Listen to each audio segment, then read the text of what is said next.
Hello भाई लोग, कैसे हैं आप? बताइए।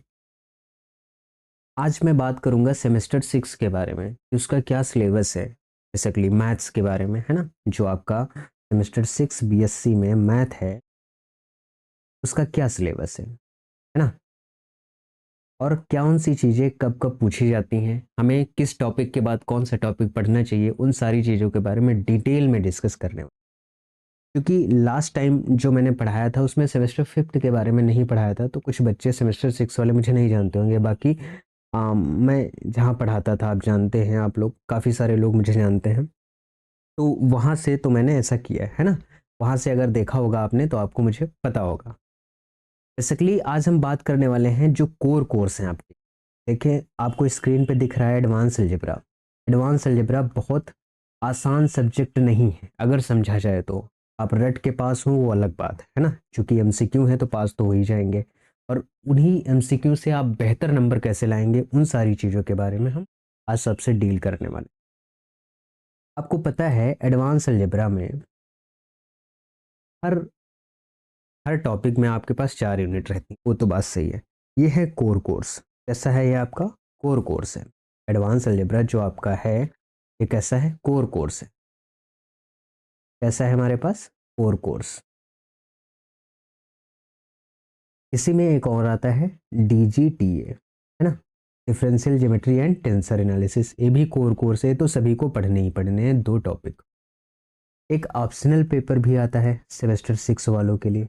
ऑप्शनल में दो पेपर हैं आपके, advance O D, advance ordinary differential equation, और एक आपने ओडी पढ़ी होगी ना सेमेस्टर 3 में, ऑर्डिनरी डिफरेंशियल इक्वेशन।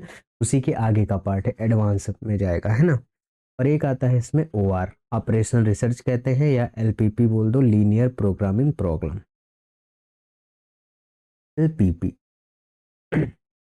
अब बेसिकली एडवांस ओडी में क्या है, जो ऑप्शनल है ये वाला टॉपिक, ये एमएससी का टॉपिक है। जब हम लोगों ने 22 में पढ़ा तो ये एमएससी में पढ़ा था।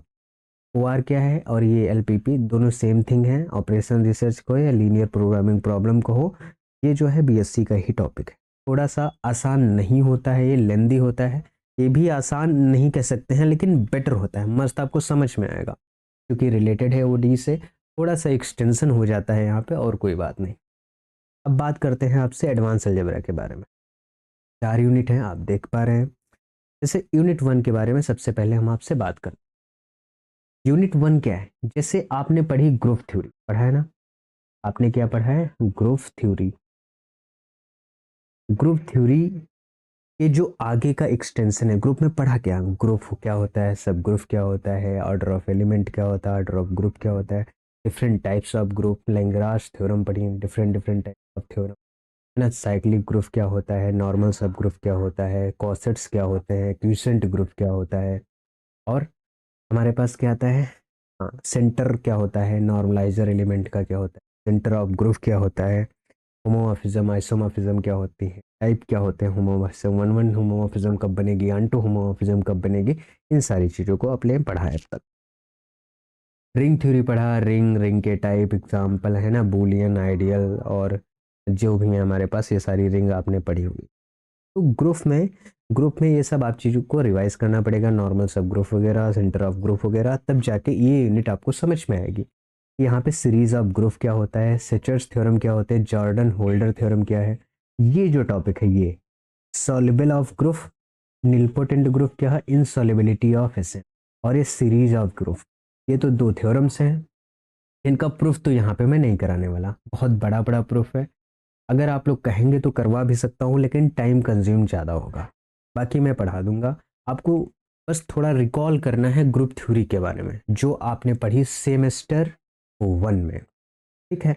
और कुछ पढ़ा आपने सेमेस्टर 4 में। सेमेस्टर 4 में आपने पढ़ा होगा अब्स्ट्रैक्ट एंड लीनियर अलजेब्रा, जो आपके पास थी अलजेब्रा, उसमें जो 2 यूनिट स्टार्टिंग की थी, जिसमें आपने पढ़ा होगा क्लास इक्वेशन पढ़ा होगा, है ना। और क्लास इक्वेशन पढ़ा होगा हर एक ग्रुप की, जैसे क्वाटर्नियन ग्रुप की पढ़ा होगा, एलियंस 4 ग्रुप की पढ़ा होगा, और एडिशन मॉडुलो की पढ़ा होगा, और मल्टीप्लिकेशन मॉडुलो के लिए पढ़ा होगा, और सिमेट्रिक ग्रुप के लिए पढ़ा होगा, डाइहेड्रल ग्रुप के लिए पढ़ा होगा, बहुत सारे ग्रुप्स हैं, है ना। तो ये यूनिट 1 का सिलेबस है, आपको इसमें ये चीज़ें पढ़नी है। इसके बाद आता है आपका यूनिट 2। यूनिट 2 भी बहुत इंपॉर्टेंट है। यूनिट 2 में आपको अबेलियन ग्रुप जो होता है उसके फाइनाइट होने पे डिस्कस करना है। टी डिस्कस करना है, primary decomposition theorem, basis theorem, fundamental theorem for finite abelian group और elementary divisors and invariant factor, इसके बारे में आपको डील करना है। यहाँ से एमसीक्यू बहुत बनता है, यहाँ से भी एमसीक्यू बहुत बनता है। क्लियर। उसके बाद यूनिट 3 आता है जो कि फील्ड थ्योरी से आगे है। जैसे रिंग थ्योरी आप लोगों ने पढ़ा है, रिंग के आगे फील्ड थ्योरी आता है, जो आपने वेक्टर स्पेस जब पढ़ा होगा ना, लीनियर अलजेब्रा में पढ़ाया गया हो, तो उसमें फील्ड का बहुत रोल होता है ना, क्या फील्ड आपका रियल है या फिर कॉम्प्लेक्स है, इसका रोल खूब होता है। वही फील्ड, उसका एक्सटेंशन यहाँ पढ़ना है। और फाइनेटली जनरेटेड अलजेब्रिक एक्सटेंशन क्या होता है, सिंपल एक्सटेंशन और ट्रांसेंडेंटल एक्सटेंशन और फाइनाइट फील्ड।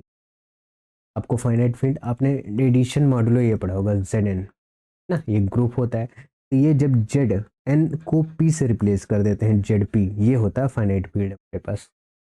इसका ऑर्डर क्या होता है, पी। पी क्या है जहाँ पे, प्राइम। पी क्या है, प्राइम। ये फाइनाइट फील्ड होता है, आपको बताएंगे बहुत अच्छी तरीके से, ठीक है। अब आता है यूनिट 4। यूनिट 4 में क्या है, उसी फील्ड के आगे का है। स्प्लिटिंग फील्ड क्या होगा, क्लोज्ड फील्ड क्या होती है, अलजेब्रिकली क्लोज्ड फील्ड क्या होती है, नॉर्मल एक्सटेंशन, सेपरेबल, ये यहाँ से बनता है एमसीक्यू खूब सारा, है ना। कुछ सेलेक्टेड टॉपिक है वहीं से बनता है। गैल्वा थ्योरी, इनके बारे में थोड़ा बताते हैं। पता है एक मैथमेटिशियन थे कि एक बताओ 17 साल का बच्चा पूरी मैथ पढ़ लेता है। और ये जब इसने गैल्वा थ्योरी का मतलब वो किया था इन्वेंशन, मतलब अपनी ही, गैल्वा नाम था उनका, अपनी थ्योरी का जो इन्वेंशन किया था, तो इनको भी नहीं पता था कि इनका पेपर पब्लिश होगा कि नहीं, क्योंकि ये 17 साल की एज में मतलब एक्सपायर हो गए थे 17 साल की एज में। अब तुम सोच के देखो, इनको पता ही नहीं कि इनका पेपर चल रहा है, लोग पढ़ रहे हैं उसको। एक दूसरे मैथमेटिशियन ने थे, उन्होंने देखा इनके पेपर, फिर उसके बाद में जाके पब्लिश हुआ। तुम सोच के देखो 17 साल की एज में बच्चा इतनी सारी मैथ पढ़ के फिर ये इसको क्या कर देता है, रिसर्च कर देता है। यहाँ हम लोग साला बीएससी की मैथ नहीं पढ़ पा रहे हैं, है ना।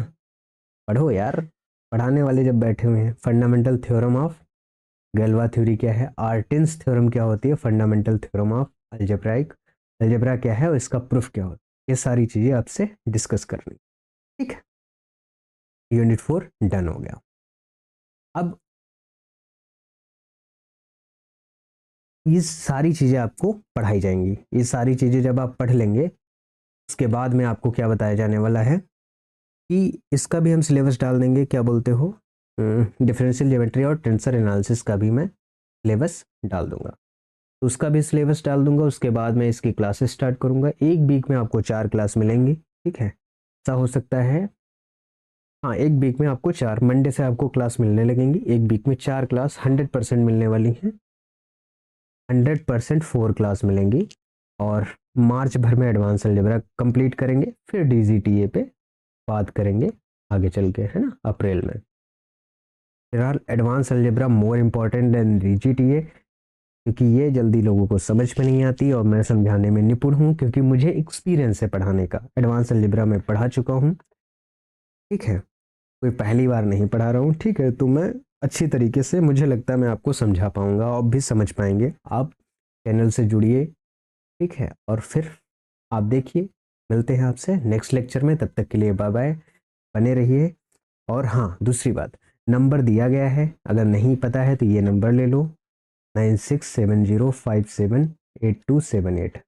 इस पे आप कॉल कर सकते हैं कोई भी जानकारी लेने के लिए। जब तक आपका सेमेस्टर रन हो रहा है तब तक आप कभी भी कॉल करके पूछ सकते हैं, किसी भी क्वेश्चन में जानकारी ले सकते हैं, आपको पूरी छूट। दूसरी बात, दूसरी बात ये कि अगर मान लो, हाँ ठीक है, कोई दिक्कत नहीं, नंबर पे आप कॉल करिए। हाँ, दूसरी बात ये कि मैं कॉलेज में एक्चुअली पढ़ाता हूँ, एक कॉलेज में, ठीक है। तो कॉलेज वर्किंग आवर में भले मैं ना आपका फ़ोन का जवाब दे पाऊँ, बट जैसे मैं फ्री हूँगा आपको ज़रूर जवाब दूंगा, ठीक है। टेंशन लेने की ज़रूरत नहीं। मिलते हैं आपसे नेक्स्ट लेक्चर में, तब तक के लिए बाय बाय।